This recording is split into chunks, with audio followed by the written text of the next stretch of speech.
Doon muna tayo sa top 2. Yan. Ang top 2 po ay sina Pangulong Bongbong Marcos at si Vice President Sara Duterte. Ano ba ang mga pwedeng nating sabihin, Chiki, ng mga kung kailan ginawa ito at ano naging factors mula dito sa Okta? O yan, nung week po yan, nung July 12 to 17. So 1,200 respondents.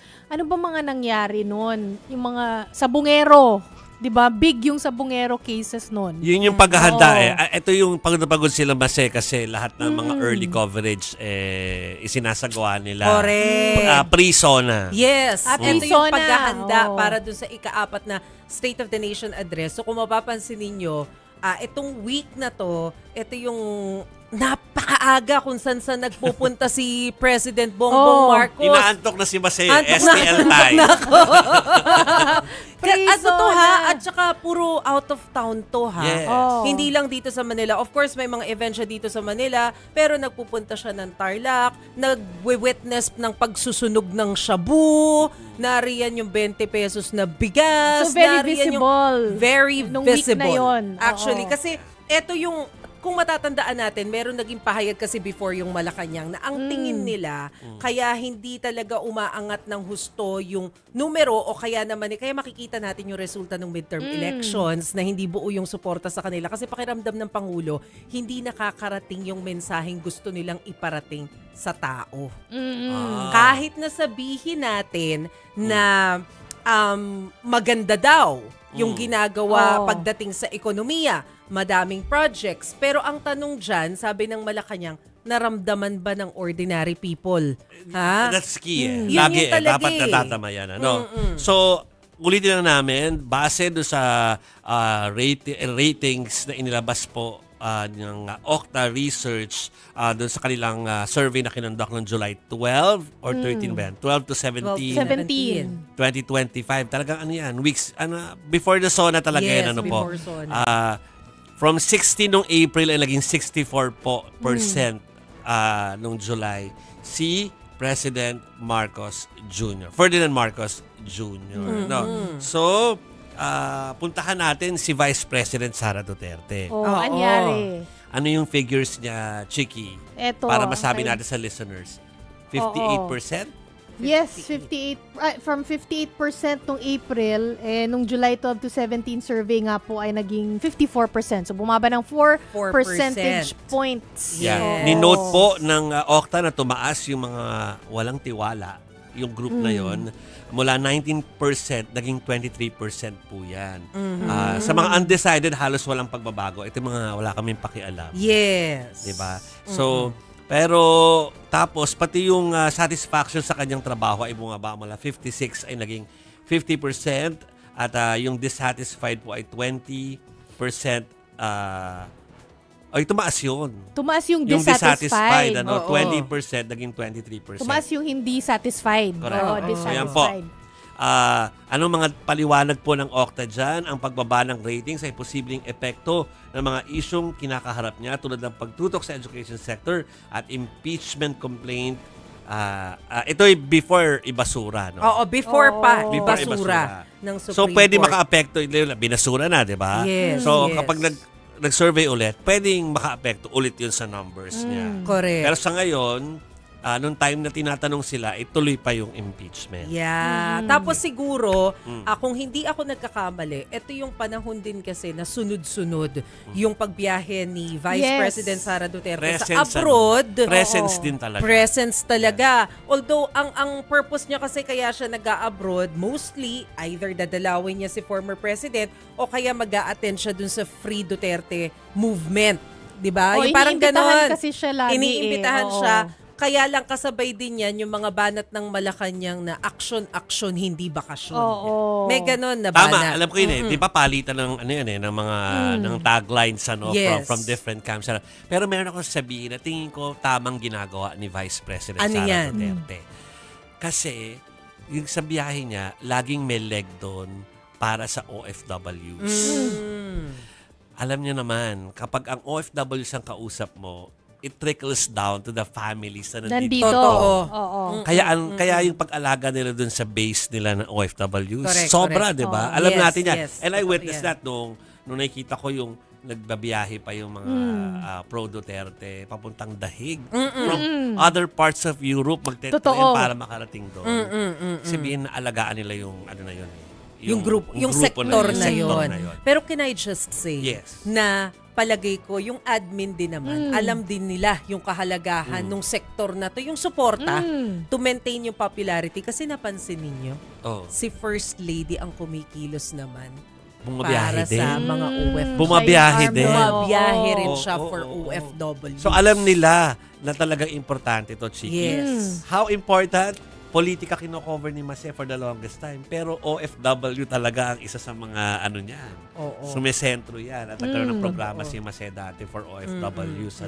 Dahil it's an important sector. Correct, correct. At saka, tandaan natin ha, kahit na maliit na porsyento, may say sila sa boto. Yes. Lalo na Oo. ngayon. Yeah. 'Di ba? Na nag-iisip ng iba't ibang mga paraan Yeah. para mas dumami pa. So talagang may say sila. Totoo. So, At ito nga, presensya talaga pala. ang yan. sad Oo. part lang niya, no? Of course, lahat tayo ay ina-acknowledge natin yung importance ng sector na yun. Pero kasama sa sa pagbibigay importansya sa kanila, yung concern din ng ilan na sinasabi na sila rin, dahil nga malayo sila, sila rin yung biktima ng fake news maraming beses daw na hindi tama yung impormasyon na nakakarating sa kanila. Kaya meron silang paniniwala na hindi nakabase sa talaga nangyayari dito sa kanilang Oo. bansa. Oo. So, hindi naman nila fault yun kasi parang dapat talaga tamang impormasyon. Correct, correct. Yun. So si Pangulong Marcos ay nararamdaman, nakikita nung week na yon, si VP hindi masyado. Yeah. Kasi So, lagi na sa labas. ano po yan pre-SONA. Kaya tandaan nyo po, kaya maintindihan nyo na nung nag-SONA, Oo. di ba lahat ng mga inisa-isa doon is really mga malalapit sa tiyan ng tao? Yes. Kasi gusto nila na ma-extend yung rise na yan, pagtaas ng mga ratings na yan, hanggang sa ratings na post-SONA. Correct. So, aabangan pala natin ngayon kung ano yung resulta ng survey after SONA. Yes. Tingnan natin. Di ba? Ang Tingnan promise natin. ang promise ni Mr. Okta himself, Ranjit Ranjit Rai. ay agad Hi, daw niyang Prof. ibibigay sa atin yun dahil sinasurvey na nila. Ayun. Di mabuti naman. Kasi interesado rin ako na malaman kung effective na ba yung pagbabago doon sa kanilang strategy ng messaging, ng Yes. communication.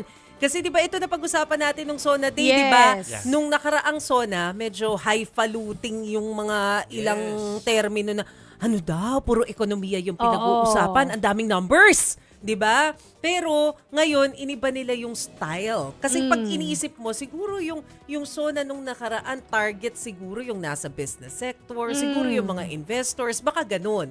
Pero ngayon tina-target nila, tingin ko lang naman, yung masa. Kasi ginawa nilang malapit sa sikmura yung topic at saka Tagalog. Tagalog talaga. Oo. Diba? Okay. So, yun po nilabas na rin pala yung hindi lang doon sa dalawang nilabas pati yung dalawang yung House leadership at saka yung Senate leadership. Oo. Nailabas na rin, Chiki. Nakikita mo ba ang resulta Oo. para kay Kitang-kita. controversial Cheese Escudero and controversial Na tinatawag mong keso. House Speaker Oo. Martin Romualdez. So mula po si Senate President Cheese Escudero po muna mga kapatid, no? Bumaba mula sa 55% naging 51% na lang. Yung satisfaction naman po mula sa 53% naging 49%. Ang paliwanag po dyan, posibleng dahil sa low-key na visibility. So visibility na naman matapos ma-retain Ay, pero bilang Senate President sa Hindi bagong pa. Congress. kasi 12 Oo, to hindi pa 17 pa 12 to to, wala 17. pang Senate Oo. President nung time na yon. So, palagay ko yung Yung delays, siguro. Siguro yung usapin tungkol sa Yeah, impeachment, yung yung delays. nangyari nung panahon na to. Oo. Di ba tama ka? Oo. Yung ang tagal nyo namang desisyon. Ano Well, na ba actually, mangyayari? hindi naman yung sinasabing dinidelay, pero yung perception na Yeah. dinidelay niya, yung impression na dinidelay niya. Kasi siya yung yung ng leader ng Senado Oo. Oo. Ito yung sinasabi natin, yung mga nangyari nung panahon na yun. Oo. Oo. July 12 to 17 to mga kapatid, tandaan ha. Yes. So hindi pa siya naging Senate President muli Yeah. Oo. Sa akin, importante talaga na maski yung leadership ng House and Senate ay sinasurvey ng ganyan. Kasi para talagang matuto sila kung ano yung public service na parang kailangan pa nilang gawin. Correct. Moving forward. Pero at the same time, importante rin because key figures na pwedeng magbalik sa kanilang pwesto sa next election cycle or mas mataas na yung tatakbuhan nila. Pwede. So parang dapat alam na rin natin kung paano tanggapin yung kanilang mga kandidatura in the coming election cycles. Mga kapatid. Si Speaker, tumaas. Tumaas. Oo. Nako. Yung tiwala po, trust rating po ni Speaker, House Speaker Martin Romualdez, mula sa 54%, tumaas ng 3 percentage points. 57% na po ngayon. Again po, July 12 to 17 po ito ha. Yung satisfaction rating naman, mula 55%, tumaas din to 59%. Si House Speaker. Teka lang, ano bang nangyari nung 12 to 17? Di ba puro kasi to Impeachment. impeachment kasi. Oo, Silang yung dalawa yung pinupush House tsaka nila. Senado eh. Correct, Oo. correct. Ito yung pinupush Wala pa nila, dyan tama. yung hindi pa binababa ng Korte Suprema ang mga desisyon. Wala pa. Wala Oo, pa. Oo. Wala pa. Tingnan natin. Ngayon na Yan. binaba na, paano makaka-apekto? Correct. So, yan po ha. Siyempre, marami nagdududa sa mga survey. Siyempre, dapat ganyan tayo tumingin sa survey. Dapat lagi tayong skeptic, sabi nga nila. No? Pero okay din po na merong gumagawa niyan para po, hindi na para sa atin kasi may sarili na tayo mga paniniwala. Yes. Yan ay para dyan po sa mga opisyal natin. Para alam nila kung paano pang ibubuhos yung dapat na binibigay ng serbisyo sa atin. No? So, guide po nila yan. Para sa kanila yan, ha? Tulad ng mga kandidato na nakaraan na sinasurvey din. Ganun din po yun. Para alam nila kung anong gagawin nila next sa kanilang strategy. Uy, pero ako hindi pa ako nasa survey. Oo. Ako rin naman. Ako rin. Hindi kami Ever. nadadamay sa survey. Oo. Pero, Kaya nga maraming nagsasabi na totoo ba yan? Pero totoo po yan. pero totoo, scientific naman po yan. Oo. Siyempre, minsan hindi natin gusto yung resulta. Yes. No, pero yan, gabay nila sa certain period of time. At saka ako rin, hindi pa nasa-survey, pero sabihin ko na, meron na ako mga nakausap dati na sila na-survey. Ayun naman pala. Na-survey. Ayan, may kakilala Kasi, si Jovi. ang strategy dyan, hindi strategy, ang gawin dyan, dahil scientific is sampling. Yes, Like, halimbawa, yes, kung, correct. kung sa 1,000 families, parang siguro 3 yung matatanong doon sa komunidad Sa na yun. survey. Parang, hindi sila lahat.